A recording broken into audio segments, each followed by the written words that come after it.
जय श्री राम दोस्तों। भारत देश अनेक भाषा, संस्कृति, त्योहार और रहस्यों से भरा हुआ है। सदियों से सनातन धर्म इस धरती पर अपनी मजबूती बनाए हुए है, जबकि दूसरी अन्य समकालीन सभ्यताओं का अंत भी हो चुका है। दोस्तों, आज हम आपको भारत के एक रहस्यमय स्थान के बारे में बताने जा रहे हैं, जिसका आपको शायद ही पहले पता हो। दोस्तों, इससे पहले कि हम इस वीडियो को आगे बढ़ाएं, जिन्होंने इस चैनल को अभी तक सब्सक्राइब नहीं किया है, वे सब्सक्राइब जरूर कर लें और वीडियो अच्छा लगे तो लाइक और शेयर भी जरूर कर दें। दोस्तों, मध्य प्रदेश के बुंदेलखंड के क्षेत्र में छतरपुर जिले के बाजना गांव के पास एक प्राकृतिक जल कुंड है, जिसे भीम कुंड के नाम से जाना जाता है। दोस्तों, भीम कुंड के अलावा इसे नारद कुंड और नील कुंड के नाम से भी जाना जाता है। इसकी अलग अलग कहानियां हैं, वो कहानियां हम संक्षिप्त में बताते हैं ताकि वीडियो ज्यादा लंबा ना हो जाए। दोस्तों, बताया जाता है कि इसका निर्माण महाभारत काल के समय पांडवों के अज्ञातवास के वक्त हुआ था। ऐसा माना जाता है पांडवों ने अपने अज्ञातवास के कुछ समय इस क्षेत्र में व्यतीत किया था। जब वे इस क्षेत्र से गुजर रहे थे, तब द्रौपदी को प्यास लगी। पांडवों द्वारा आसपास काफी ढूंढने के बाद भी पानी नहीं मिला। फिर भीम ने अपनी गदा के प्रहार से भूमि की कई परतें तोड़ दी, जिससे जल दिखाई देने लगा। लेकिन अभी जल भूपटल से लगभग 30 फीट गहराई के करीब था। कुंड में से जल मार्ग बनाने के लिए भीम ने अर्जुन से कहा कि वह अपने धनुर्विद्या के कौशल से जल का मार्ग बनाए। भीम का सुझाव पाकर अर्जुन ने अपने धनुर्विद्या के बल पर कुंड तक जाने के लिए सीढ़ियों का निर्माण कर दिया, जिसके माध्यम से द्रौपदी कुंड के जल तक पहुंच सके। भीम ने अपनी गदा के बल पर इस कुंड का निर्माण कर डाला, जिसके कारण इस कुंड को भीम कुंड के नाम से जाना जाता है। भीम कुंड को नारद कुंड के नाम से भी जाना जाता है। इस कथा के अनुसार एक बार महर्षि नारद आकाश में भ्रमण कर रहे थे। उसी दौरान उन्हें घायल अवस्था में एक महिला और पुरुष रोते हुए दिखाई दिए। जब नारद ने उन्हें रोते हुए देखा तो उनसे रहा न गया और उनके पास जाकर उनसे उनके रोने का कारण पूछा।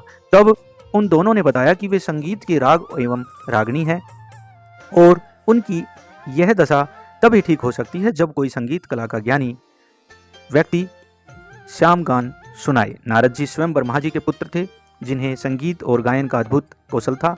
जब नारद जी ने उन दोनों को इस अवस्था में देखा तो उनसे रहा न गया और उन्होंने श्याम गान शुरू कर दिया। उनके गायन को सुनकर सभी देवी देवता मंत्रमुग्ध हो गए। भगवान विष्णु नारद जी के गायन को सुनकर इतने ज्यादा मंत्रमुग्ध हो गए, उन्होंने स्वयं को इस कुंड के जल के रूप में परिवर्तित कर दिया।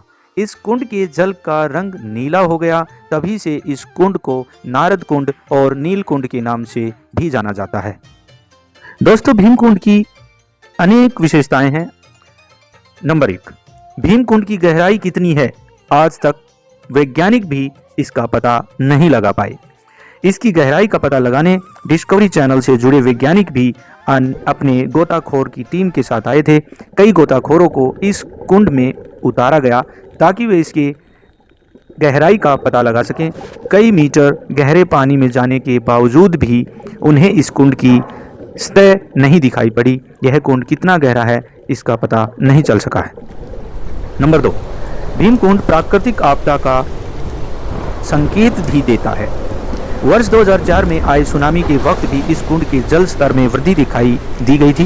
यह एक रहस्य है, आखिरकार किसी भी प्राकृतिक आपदा के आने से पहले इसके जल स्तर में वृद्धि क्यों हो जाती है। 2004 में सुनामी के समय जल स्तर लगभग 15 फीट बढ़ गया था और नेपाल में भूकंप के समय भी ऐसा ही महसूस किया गया था।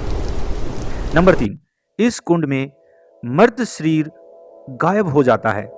दोस्तों, इसमें डूबने वाले व्यक्ति का मृत शरीर कभी नहीं मिल पाता। आमतौर पर जब कोई व्यक्ति पानी में डूब जाता है, कुछ वक्त के बाद उसका शरीर फूलकर पानी की सतह पर तैरने लगता है, परंतु इस कुंड में आज तक जो भी डूबा है उसका शरीर कभी बाहर नहीं आया।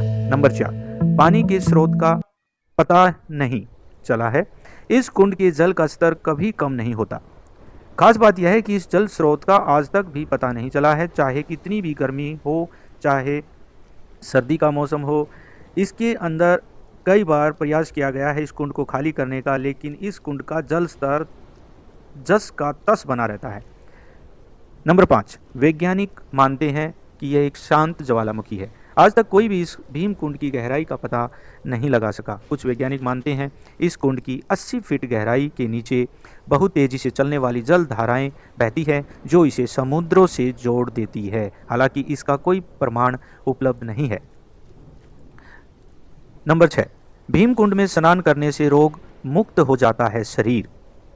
माना जाता है भीम कुंड में जो व्यक्ति स्नान करता है उसकी गंभीर से गंभीर बीमारियों का विनाश हो जाता है।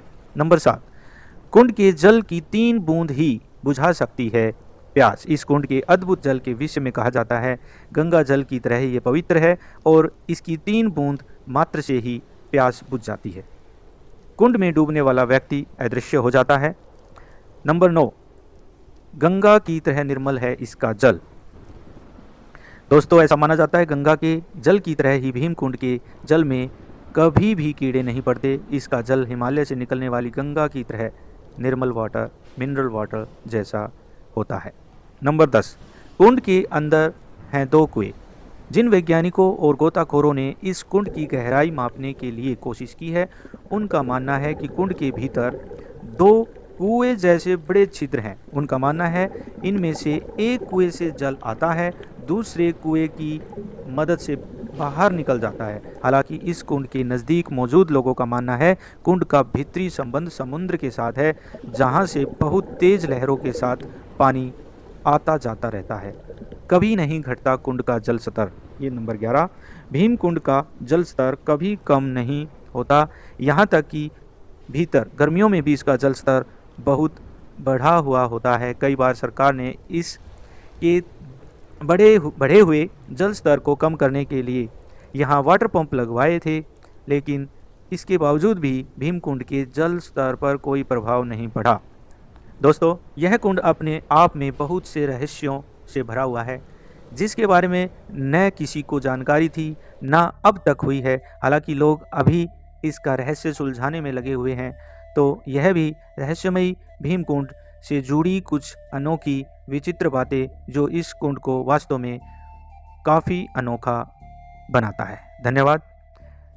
जय श्री राम।